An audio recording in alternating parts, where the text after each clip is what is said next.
So welcome everyone to our third in our educational series for IT management and company stakeholders, security and compliance in the new small business paradigm.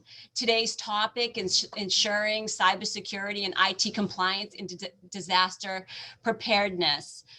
As we embrace the shift to remote work, we all need to be aware that it may be easier for business data to be compromised. Like many of our clients, now may be the time to revisit your storage capabilities and your backup strategies to ensure maximum security. These solutions also ensure business continuity should a natural disaster strike. So today we will look to explore unique challenges posed with remote work and what risks there are and what you need to do to size up your storage for today and in the future. Our agenda is chock full today. We hope that you will gain a better understanding of the risks and exposures that are out there, ways to remediate those risks and exploitations, and look at regulations and compliance that may be an issue for your industry or business. We hope that you'll understand the threats of what happens when your data is deleted or exposed and what you need to do to protect your home office workers, because their data and your data is out there. And at the end, we hope that you find and are mindful of your own backup and storage strategy and be able to test that backup and review those storage solutions. So with that said, we're going to teach you why the 3-2-1 backup strategy is so important, different mediums to house your backup, and discover which backup is actually best for you.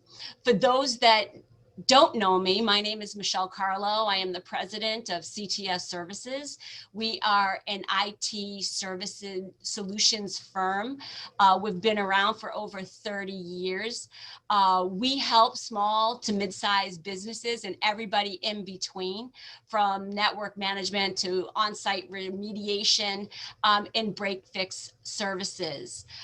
With me today is Robin Wessel. He is the Executive Vice President of Crew Data, who is the parent company of IOSafe. If those who know me, we are a proponent of the fireproof and waterproof device that they make. But overall, IOSafe, just so you know, is headquartered in Vancouver, Washington. They have facilities in California and Kansas. All of their products are engineered, designed, and developed in the United States, and they are a trusted solution for data security, data transport, and disaster recovery. They're a market leader for all these solutions for storage. Robin has over 20 years experience in the field. He leads IOSafe in Crew sales, marketing, and engineering organization, as well as the strategic direction for their company. He is a great choice for this conversation today. But before I hand the helm over to Robin, just a few housekeeping things.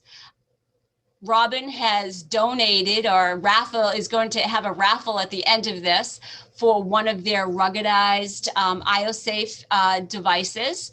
So you need to be here to the end to participate in that giveaway. In addition, this is being recorded. Ask any questions in the Q&A and we will answer those time permitting at the end. Any unanswered questions will be answered and sent via email with a recording of this session today. We want to thank Jack Lank from the United Chamber of Commerce.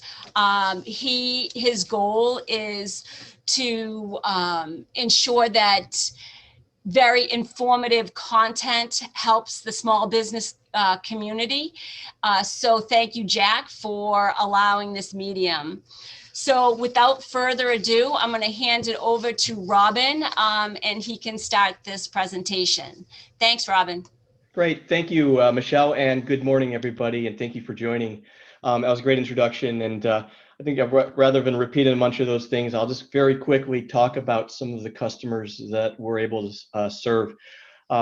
Very fast, as Michelle mentioned, we're in the business of helping companies, whether it's companies, governments, militaries around the world, help secure their data. And I just thought I'd share a very quick story because as I was talking to Michelle earlier, I didn't realize that these are stores that were in your neighborhood, not quite my neck of the woods here. I'm in Portland, Oregon. Ahold is one of our largest customers, and they own Stop and Shop and Food Lion. And in fact, they use our products in their stores. So every time you go in our stores, they're using our fireproof, disaster-proof technology to actually protect the data in those stores in case of danger. So we do all sorts of different data security, but that's really not why we're here to talk about us, but to talk about your challenge. And in the area of data security, disaster recovery. And in this conversation, I'd like to go over all those options as Michelle mentioned, and there's not going to be one size fits all. It's going to be it's going to have to be tailored likely to your specific business needs, the kind of customers it serves, the type of organization you're a part of, your company culture, and what types of potential regulations that you have to deal with. So I thought I'd start out with a very quick poll here. We're going to use some poll technology and just to check out what types of industries you're all a part of. So you should see a poll pop up, and feel free to start answering, and I'll just shut it off in about, let's say about 30 seconds here. All right.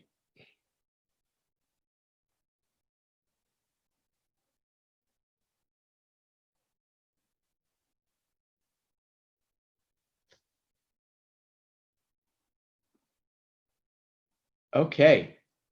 And it looks like I'm going to end the poll and share it for you all. I'll give it about 10 more seconds here to see if there's anybody else that answers. All right. And I'm going to share those results. And I can see that the top response was computer hardware and software, which is company, but part of what we do here, manufacturing and banking. And I think that's about it. There's a fair amount of others. So that's great. So I think all of those different types of industries, and the reason I wanted to do that was just to illustrate that, again, there's no one size fits all. And you may be already aware, I hope you are aware in those different industries, that the regulations that you have to deal with regards to data security. So for example, the big one, HIPAA. HIPAA, if you were, of course, in the healthcare business, you'd have to deal with that. But realize also that data that you may have of your employees may be subject to HIPAA, and you have to manage it and secure it in a special way.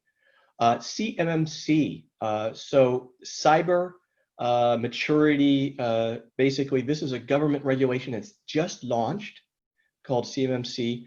And this is for companies that are in the manufacturing space. It could also be in the software and computer parts space there, where any customer that works and sells to typically the DoD or is a subcontractor to contracts that may have something to do with defense.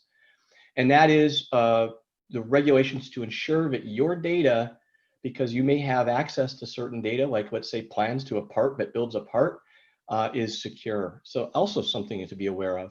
And lastly, this is something that not just banking and finance has to deal with, but things like Sarbanes-Oxley, Gramm-Leach, also GDPR, have a number of data security regulations. I'm not going to go into every one of them, but just be aware, if you're not aware, these are regulations that you have to manage, and there could be huge penalties if you do not comply with these. So certainly something very important. Next, I'd like to do another quick poll, and let's talk about small businesses. I think this is a conversation of small business, and that is, let's see, whoops, let me get to the poll. What is, the question I have for you is, if I can get to it there we go.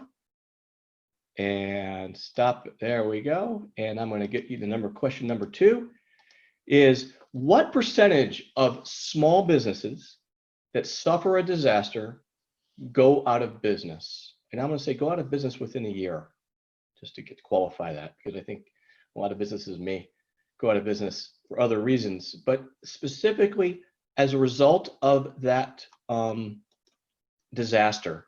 Could be a natural disaster, could be a major cyber hack event, any of the above.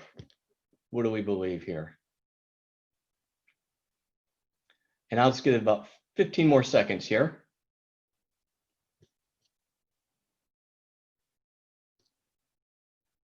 All right, the polls are coming in. We've got a horse race here.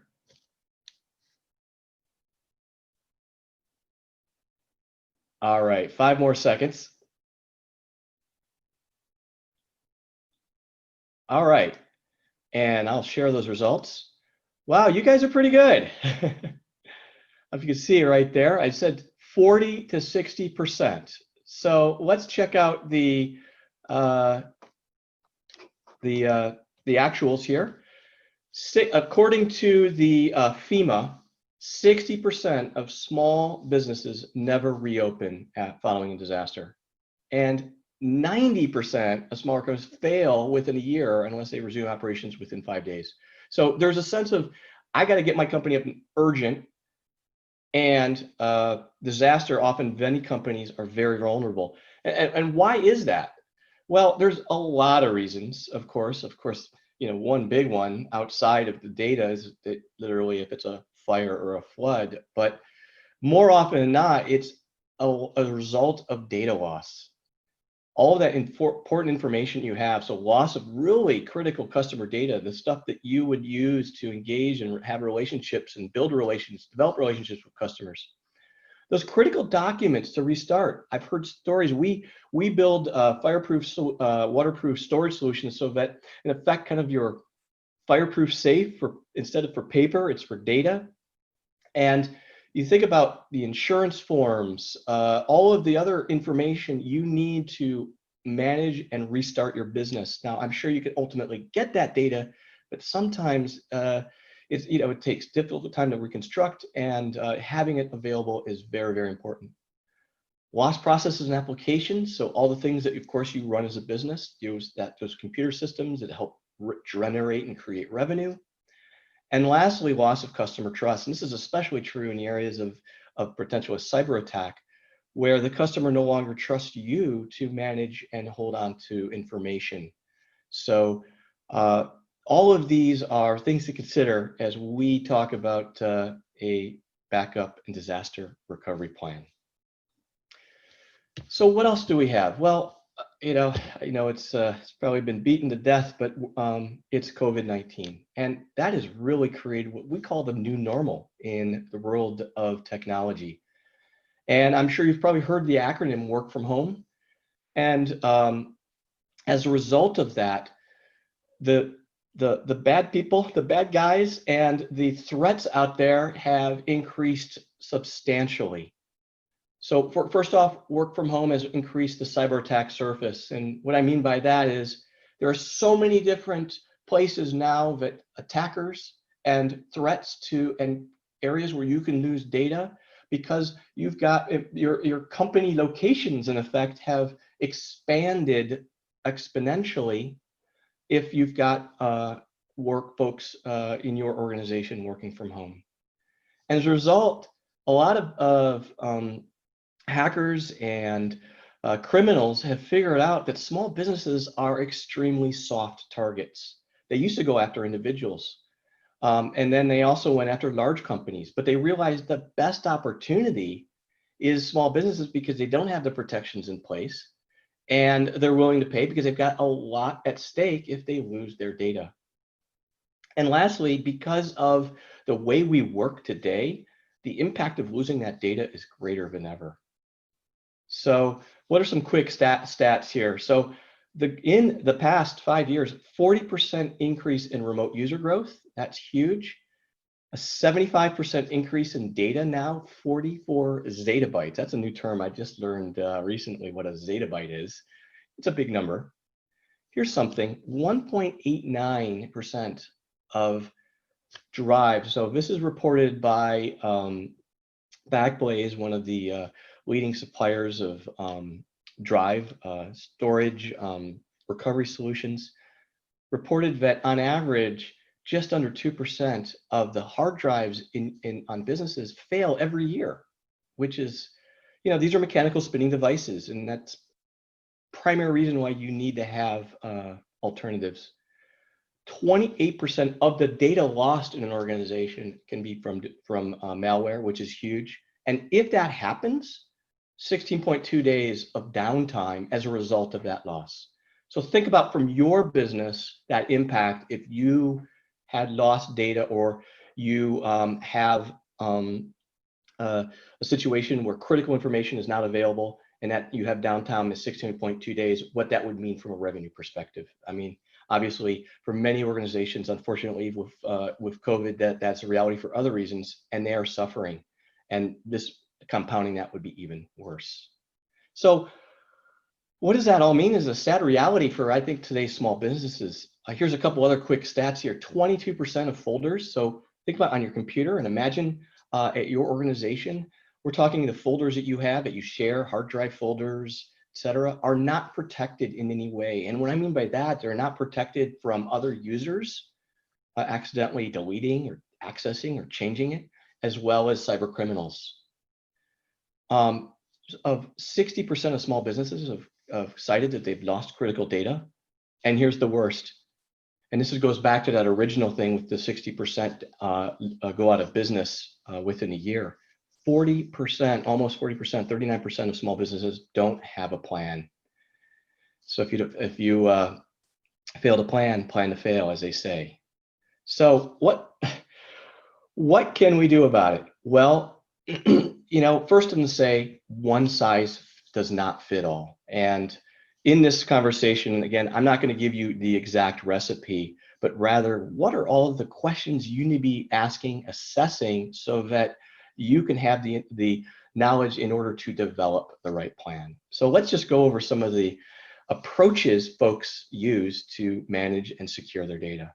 So let's first talk about the first one, which is, probably everyone is super familiar with, and that's called, I call it ad hoc. I'm sure that's why I call it random. It's called all sorts of different terms, but basically it's just doing what you want. It's like sticking USB drives into your computer and backing up, storing it to a local external drive, all sorts of different ways people back up. I'm sure you all done that before. It's super easy, it's super cheap, but the fact is it's just not effective. You may lucked out and did it, but you may not have.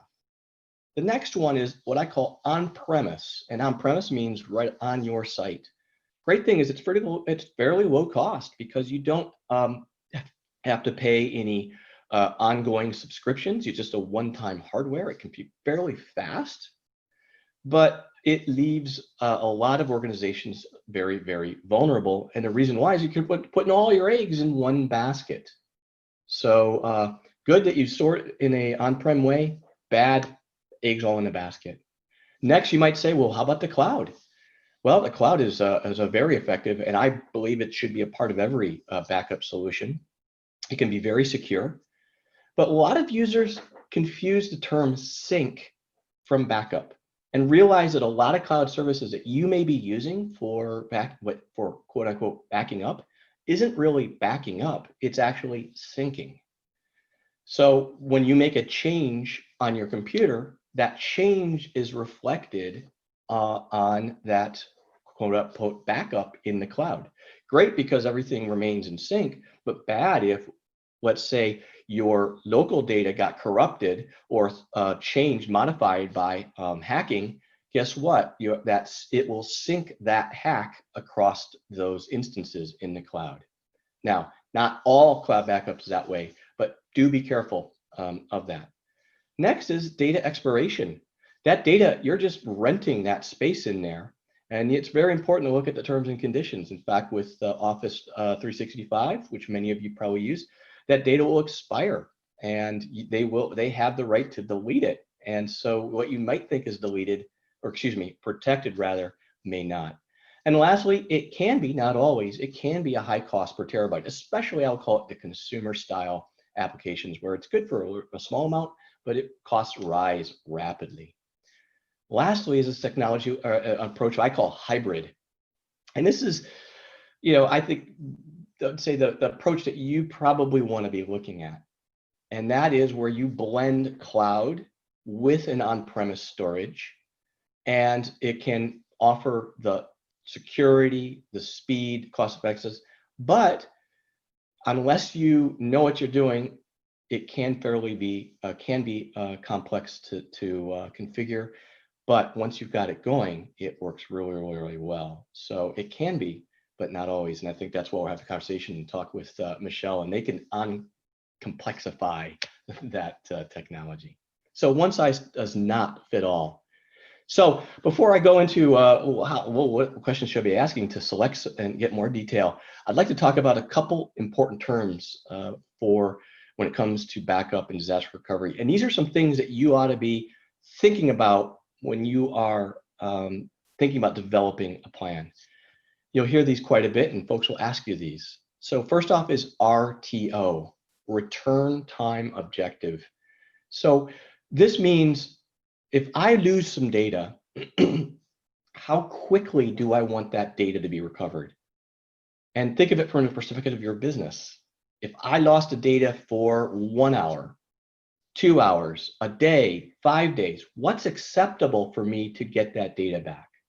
Some functions in your business, you need it ASAP, minutes, every second counts. It's a warehouse operation, right? Whereas other areas, you know what, I can live with a few days. Second one is return point objective. And what that means is if you've, let's say you have data and how much data should be recorded. So I will have lost only at most 1 hour of data. So what it basically, it sets a snapshot or a recording of that data, backs it up, and it does it every hour. How often? Every hour, every day, every minute. So again, if you lost that data forever, what's acceptable to you? So RTO, RPO, really important terms in the disaster recovery and backup world. And perhaps the granddaddy of all rules is the 3-2-1 rule, which Michelle mentioned. And that simply means 3 copies. So you want to have it backed up in 3 copies on your site. 2 different types of media. So it could be cloud is one type of media, hard drive is another type of media, or 2 different types of hard drive solutions. But one of those has to be offsite. So 3 copies, 2 different types of media, one of those offsite in some way. So that's kind of let's call it the golden rule. And there's, as you can imagine, a lot of ways to accomplish that, and no one size fits all. So what else is challenging here as we develop and you consider for yourself and your business what type of backup solution is, well, what's your situation with regards to work from home?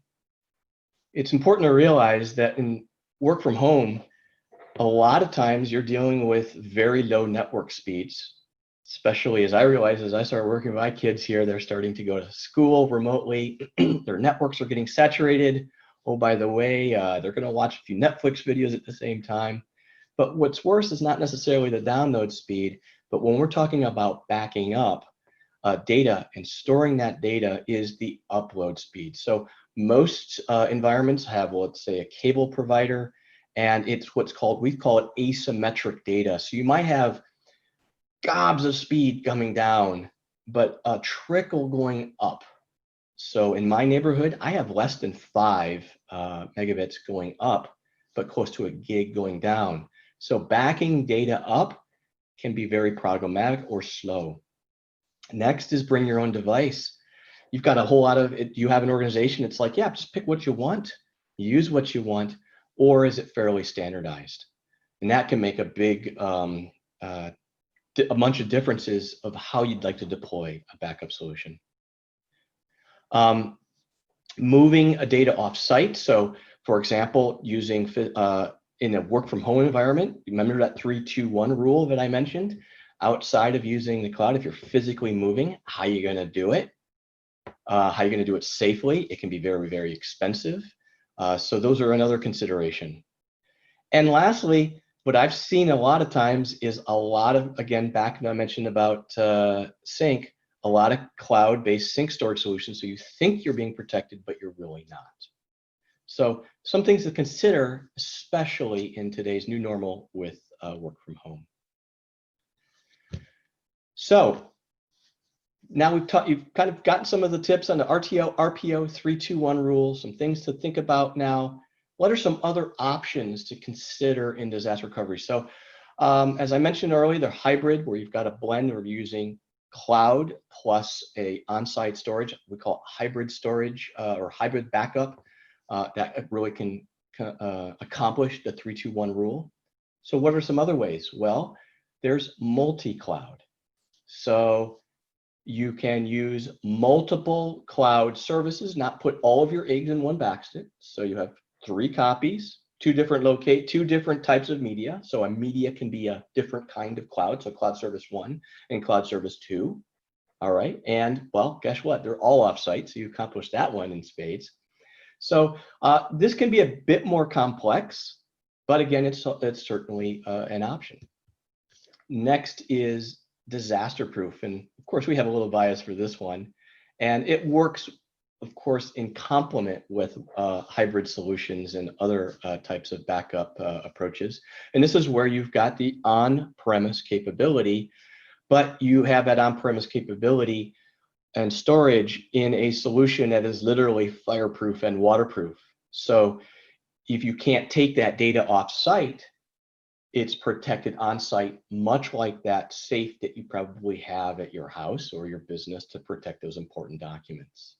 The key difference is that a safe that's protecting your paper is protecting paper that burns at 451 degrees, Fahrenheit 451, if you remember that book, whereas ours protects a hard drive, which requires a much lower temperature to protect. A next option to consider, and this is also, I'd say, a more sophisticated capability, but if your RTO and RPO require that, is what's called CDP, or continuous data protection. So you'll hear people says, well, do you need CDP? Well, what is that? Well, what it is that maybe their return time objective says, I need it now. I can't have any downtime. So what that approach is literally doing is running your applications and backing them up real time. It's literally like, I guess the analogy I would use, a Y cable to your business, and literally it is being running simultaneously on multiple systems. So if one failed, the other takes over, and vice versa.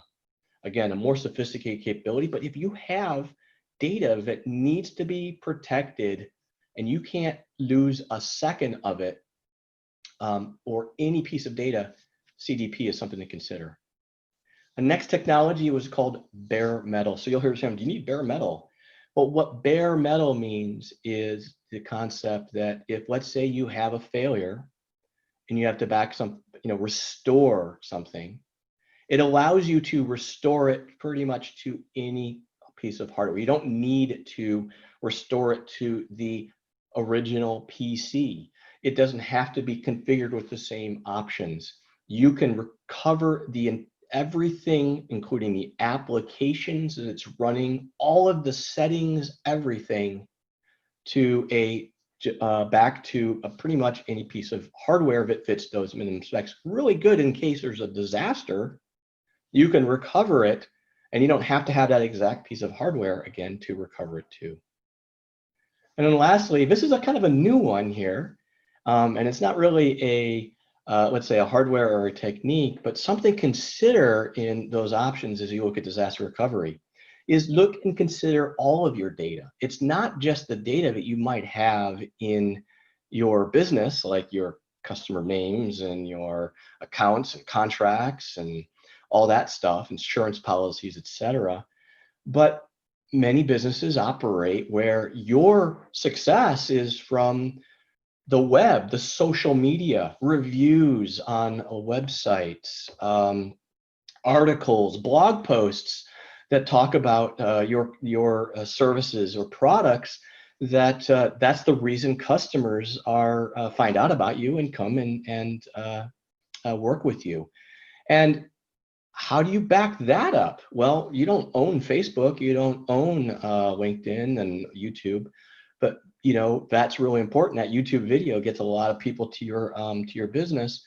So managing processes to back up that social. So something to think about when you are considering disaster recovery. Okay.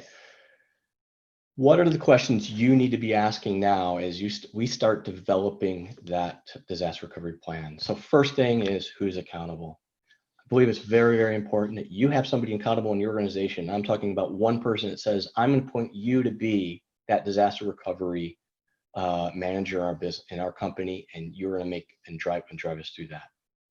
And that individual should be asking these questions. And I mentioned earlier the RTO, RPO, but also what data is really the most critical for serving your customers. You know, really think about that.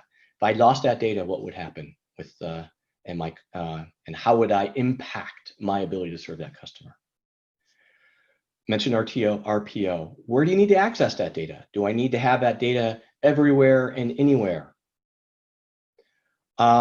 What regulations? We talked about all the regulations at the beginning, those HIPAA, CMMC, Sarbanes-Oxley, GPDR, all very, very important and can be very, very complex and important to comply with. How much of that data has to be real time and occasionally? So here's something that's, when I say real time, I'm talking about whether it's real time or near real time. So how much of that data do I use all the time versus how much of that data, which is often a lot of the data, do I need? But it's, again, like the filing cabinet, it's really important I have it, but I might not only access it maybe never, in case of emergency, or maybe half a year, once a year, every quarter, etc. That's a big one, because that can affect how a system is deployed and how much storage and backup requirements are required based on that. And lastly, what's your company's culture with regards to technology?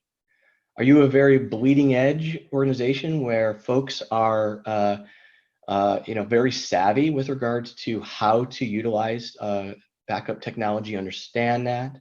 Or is it the opposite, where it's maybe, I'll call it kind of not the most comfortable with technology? Or also from a culture standpoint, is it more of, hey, very egalitarian, hey, go do what you want, versus it's, I'd say, more like Darth Vader, where you all shall comply and do it one way? There's no one right answer, but it's important to consider that culture you have in your business and how you want to select a disaster recovery and backup plan.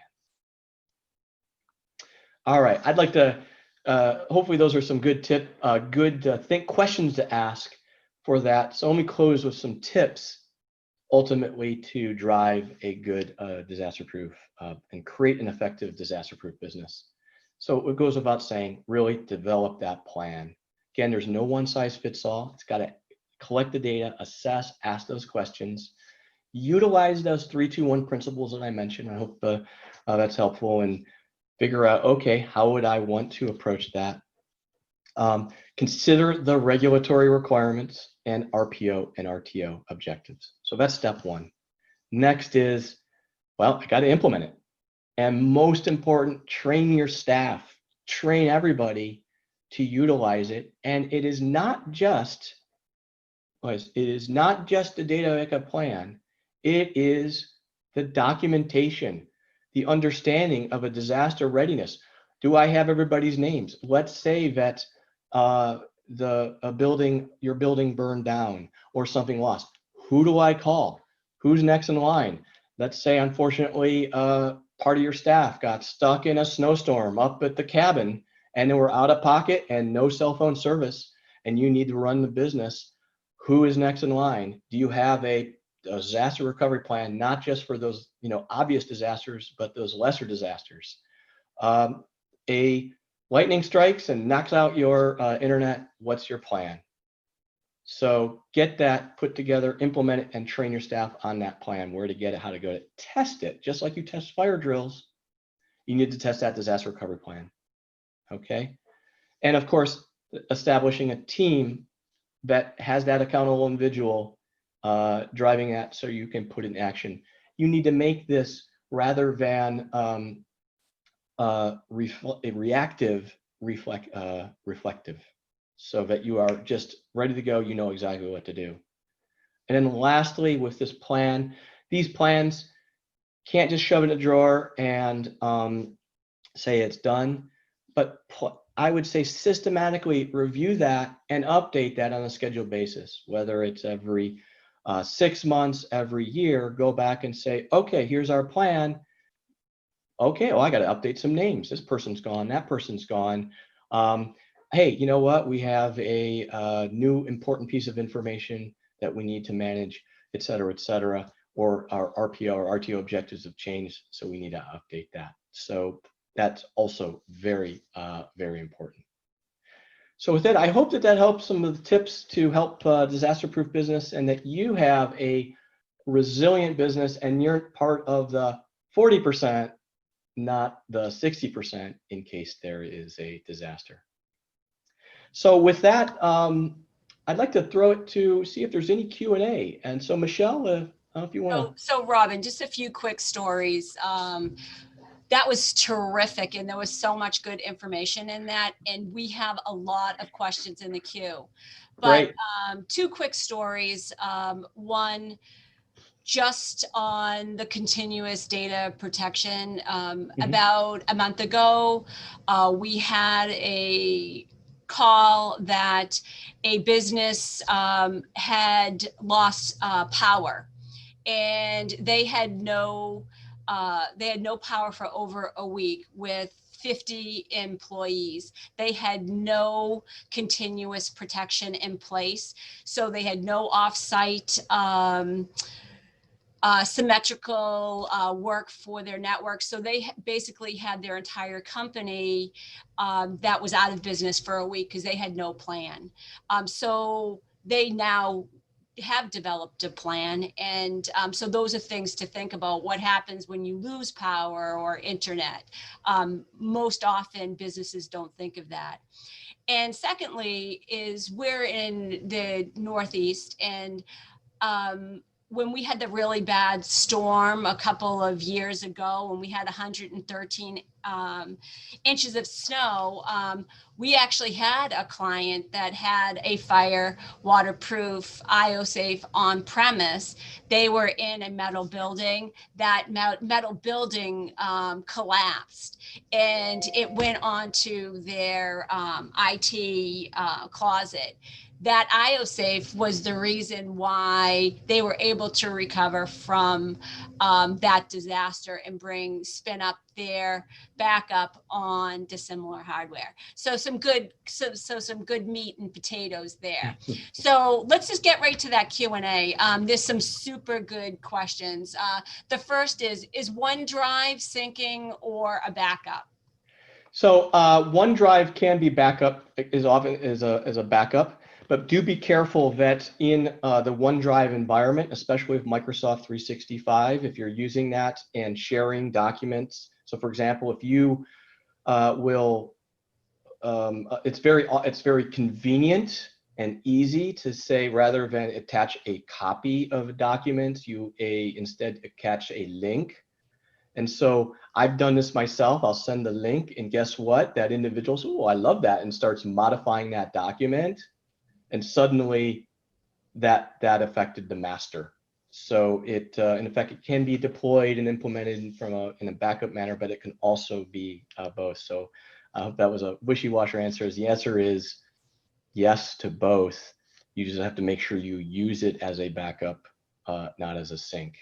One other thing note about the OneDrive is look at the terms and conditions of your OneDrive. Is that in OneDrive that Microsoft has the right to, if for data that is not used or deleted, let's say you delete that, it can erase that and erase it forever. So very often from a disaster recovery, you may have accidentally deleted something, and there's a lot of easy ways, well, I'd say easy ways in air quotes for some to be able to recover that data, because you can, when you delete something, all it does is delete the record to it, and it's often still stored on the drive. But when you do it in cloud, and particularly OneDrive, it's gone forever. So something to be aware of. You can't really undelete things you delete very easily. So just as a tidbit, for at least OneDrive and 365, if something is deleted, there is a small window opening up a ticket with Microsoft, but it's very small to recover that. But after 30 days, it would be gone for forever. Yep. So here's an interesting question. How do I in IT manage and control the remote workers system so that I protect company data for backup and to prevent data theft from a disgruntled employee? Okay, so there's a lot of different methods to approach that. Probably the most, let me give you, one of the most secure methods. One of the most secure methods would be in a remote workers environment is what you basically use a client-based solution. So you are, what the employee is using is not a local version of the application, a local data storage, but it's all basically they're accessing the application and the data remotely. So it's a cloud in effect, their cloud access through the network access of it. So nothing is stored local. That said, that's I'd say the best way to prevent that. However, it is a bit more complex to set up and administrate and configure. Here's another one. Does IOSafe have a sample plan or a template that a small business can follow or start the process? Sure. So a great question in terms of let's call it a disaster readiness checklist. Yeah. In fact, I think there is a blog post we have. I'll have to go back and maybe I can get that to Michelle and you can send that to everybody.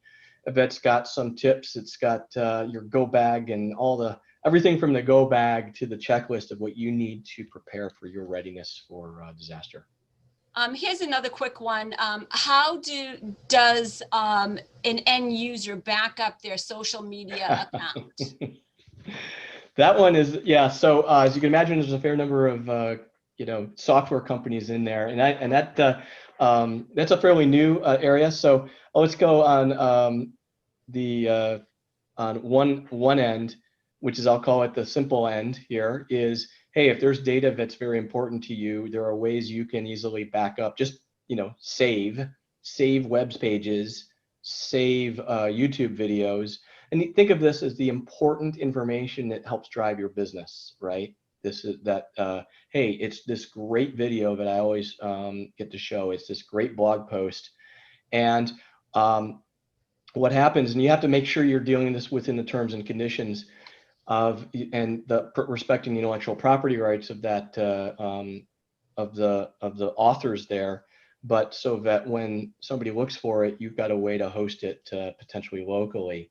Now, I just described, I'll call it the manual method, and I'll have to get back with you on some of the more automated some of the software vendors, there's a few out there that are coming out with methods and to do that if you want something to do in a more automated way. Sure. So this is very, very new, I should say, the whole concept of social media backup. People are just realizing that, yeah, it's not just my data, but it's the data other people create for us. So in the interest of time, because I know that we have a hard stop on this in a few minutes, one other question and then maybe some next steps. So how does no plan affect my cyber insurance policy?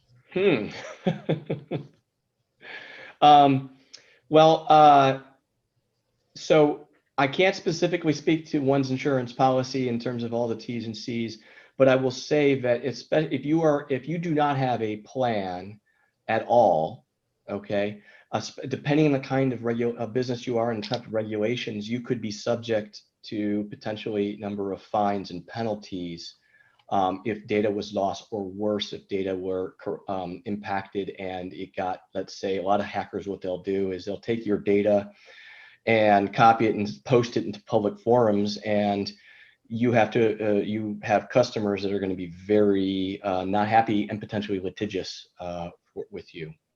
So I would say that I would be less worried about the insurance, but more worried about your business's reputation and threats from that, and potential threats from lawsuits, of course, which insurance might help, but it's not the place you want to be.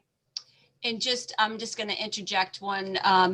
As a general rule of thumb, all businesses should review their liability section, including cyber liability, during its renewals, and what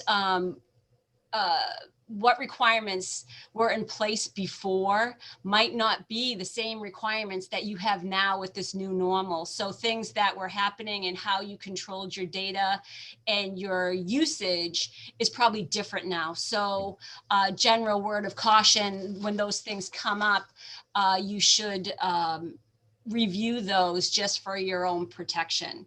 Yeah. So I guess right now is, Robin, everything was great. I think that we need to leave our participants with, what are those next steps towards achieving their own data protection?